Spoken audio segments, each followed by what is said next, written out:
Hello everyone, Norma Woodcock speaking to you from Perth in Western Australia. I'd like to speak into the 16th Sunday in Ordinary Time, Year C, and the theme, Not Prayer Again.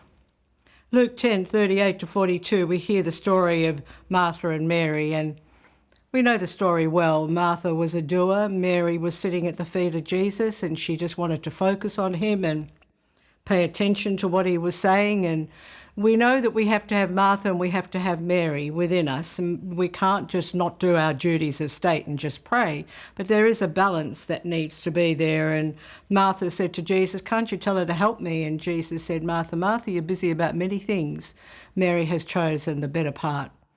And I felt the need today to share my journey of how my prayer life began. And I'm going back now, 40 years was my conversion, so maybe 38 years ago. I was praying for the first couple of years, and I don't need to go into that, but I can remember when I was getting up at about 5 o'clock to pray, and my children and my husband at 6 o'clock were wanting me to be around, and I was having quite, long and deep prayer times. And I remember saying to my spiritual director at the time, the Jesuit Father Jim Dinan, "Is it okay if I get up at 4 o'clock? And he said, "Are you wanting to do that as penance, dear?" And I didn't even actually know that much about penance at that stage. And I said, no. I just know that when I'm at my deepest point of prayer, my family need me. And he said, "Well, ask your husband if it's all right with him, but make sure you have a rest in the afternoon."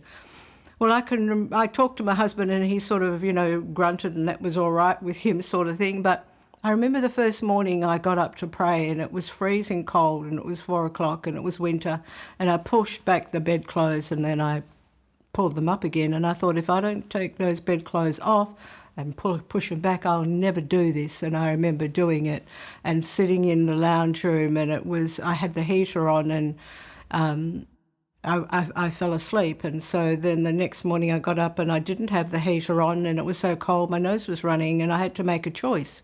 And the choice was cover with a rug, don't put the heater on, have a tissue for the runny nose. Why am I sharing this? There are many of you that feel perhaps the discipline of prayer is too hard.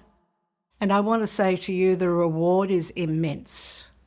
I honestly believe my brokenness, my sinfulness, my touchiness, my edginess, all of the problems that came out of an abused childhood, I would not be able to be standing here talking to you today about the peace of God if I hadn't involved myself in deep prayer. Prayer is not for God, prayer is for us. It's us connecting with this amazing God and saying, "I need you this day." So what does that mean? Start again tomorrow. Start again today if you have given up prayer.